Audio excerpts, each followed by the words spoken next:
Family card কিভাবে পাওয়া যাবে বা ফ্যামিলি কার্ডের জন্য কিভাবে আবেদন করা যাবে, আজকের ভিডিওটা মূলত সেই বিষয় নিয়ে। সো চলুন আপনাদেরকে দেখাই যে কিভাবে ফ্যামিলি কার্ডের জন্য আসলে আবেদনটা করতে হয়। ওকে, প্রথমেই আপনারা দেখেন আমরা আমাদের স্মার্টফোন থেকে আমরা ক্রোম ব্রাউজারে চলে যাব। ওকে, আমরা এখান থেকে ক্রোম ব্রাউজারে ক্লিক করলাম।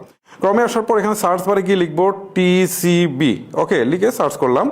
সার্চ করার পর এই যে trading corporation of Bangladesh TCB এটা আসছে, এখানে গেলাম। ওকে, সো এখানে আসার পর আমরা জাস্ট এরকম একটা ইন্টারফেস দেখতে পাচ্ছি। ওকে, সো আপনাদের যদি এরকম ইন্টারফেস না দেখায় তাহলে থ্রি ডটসে ক্লিক দিবেন। ক্লিক দিয়ে এই যে দেখেন ডেস্কটপ সাইট যেটা আছে, দেখেন এখান থেকে ডেস্কটপ সাইট যেটা আছে এটা অফ থাকবে, এরকম অফ থাকবে। অফ থাকলে এরকম দেখাবে, এরকম দেখালে বা এটা পারবেন না, আপনারা এই টি লাইনসে ক্লিক করে আবার হচ্ছে ডেস্কটপ সাইটে চলে যাবেন। ওকে, তাহলে ঠিক এরকম দেখাবে। ওকে, এখন আপনারা স্ক্রল করে নিচের দিকে চলে আসবেন।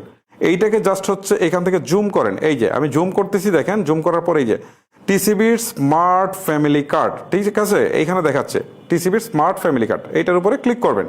ক্লিক করার পর এখান থেকে লগ ইন করতে বলছে। সো না, লগ ইন না, আমরা একটু নিচের দিকে চলে যাই। এখানে সচরাচর জিজ্ঞাসা, ঠিক আছে, এই যে দেখেন এখানে তারা কি বলছে আসলে এটা আমরা দেখি। টিসিবি স্মার্ট কার্ডের জন্য কিভাবে নিবন্ধন হওয়া যায়। তারা বলছে যে টিসিবি স্মার্ট কার্ডের নিবন্ধনের জন্য আপনার এলাকায় স্থানীয় প্রতিনিধি অর্থাৎ মেয়র, কাউন্সিলর অথবা চেয়ারম্যানের কার্যালয়ে গিয়ে আবেদন করতে হবে। এটা নিম্ন আয়ের পরিবারের লোকজনের জন্য।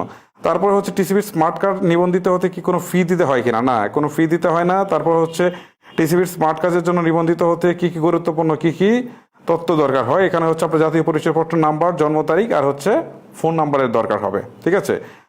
এক পরিবার টিসিবি স্মার্ট কার্ড কতজনের জন্য নিবন্ধন করতে পারবে, সেটা হচ্ছে একজনের জন্য। টিসিবি স্মার্ট কার্ড কখন এবং কোথা থেকে সংগ্রহ করা যাবে। টিসিবি স্মার্ট কার্ড ডেলিভারির জন্য প্রস্তুত হলে নিবন্ধন করার সময় যে ফোন নাম্বারটা দিয়েছিলেন সেই ফোন নাম্বারে SMS দিয়ে জানিয়ে দেওয়া হবে যে কবে বিতরণ করা হবে, কত তারিখে, সবকিছু জানিয়ে দেওয়া হবে, ঠিক আছে। আচ্ছা, এইটা আমার যেটা মনে হচ্ছে সেটা হচ্ছে যে তারা এই কাজটা এই টিসিবির মাধ্যমে করবে। এই যে ফ্যামিলি কার্ড যেটা বলতেছে এইটা টিসিবির মাধ্যমে করবে। সো আপাতত এটা অনলাইনে করা যাচ্ছে না, এটা হয়তো পরে অনলাইনে অ্যাভেলেবেল করবে। বাট এখন যেটা আমি দেখতে পাচ্ছি এখন হয়তো কিছু স্পেসিফিক উপজেলাকে দিচ্ছে, তো সেই জন্য এটাকে হচ্ছে এইভাবে রেখেছে যে আপনার স্থানীয় যে প্রতিনিধি রয়েছে, ঠিক আছে, তাদের সাহায্যে এটা আপাতত দিচ্ছে। তারা জাস্টিফিকেশন করে দিবে, পরবর্তীতে হয়তোবা এইটা অনলাইনে উন্মুক্ত করতে পারে। যখন উন্মুক্ত করবে তখন আমি আপনাদেরকে অবশ্য দেখিয়ে দিব যে আসলে কিভাবে ফ্যামিলি কার্ডের জন্য আবেদন করা যায়।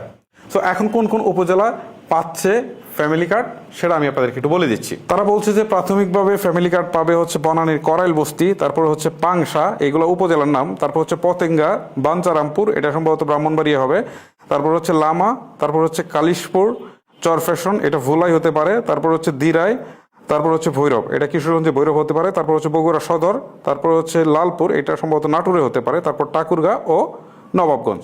এইগুলা আমি যে তথ্যগুলো দেখাচ্ছি বা জানাচ্ছি এগুলো আসলে একদম অথেন্টিক নিউজ পেপার থেকে নেওয়া, এটা আমার মন করা কোনো তথ্য না। সো এইসব উপজেলায় আপাতত হচ্ছে ফ্যামিলি কার্ড দিবে, আস্তে আস্তে হয়তো বা সারা বাংলাদেশে দিবে। যখন দিবে অনলাইনে আবেদন করার সিস্টেম থাকবে তখন আমি আপনাদেরকে দেখিয়ে দিব। ভিডিওটা লেন্দি করছি না, এখানে শেষ করছি। নতুন কোনো ভিডিওতে দেখা হচ্ছে। আল্লাহ হাফেজ।